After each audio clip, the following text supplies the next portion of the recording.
Aš manau, didžiausias kvailys yra tas, kuris galvoja, kad viską žino.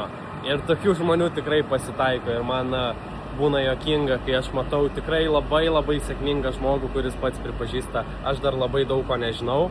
Ir kai pamatau žmogų, turbūt, žymiai mažiau sėkmingą negu tas žmogus, kuris taip sakė.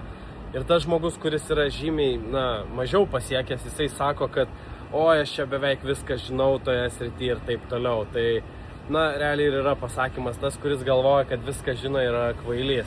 Tai realiai, ką aš irgi sakau ir noriu su šio video kokią žinutę perteikti, tai kad labai dažnai gyvenime yra gerai pasakyti savo ir kitiem, kad tu labai daug ko nežinai. Ir kad tu esi atviras mokintis. Ir paleist tą ego į šoną. Ir čia yra vienas protingiausių dalykų.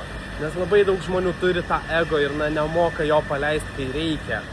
Ir galiu pasakyti, kad aš pats esu padaręs tokių klaidų, bet kada didžiausias augimas gyvenime įvyko, kai pats savo pasakiau, aš dar daug ko nežinau, bet esu atviras išmokti.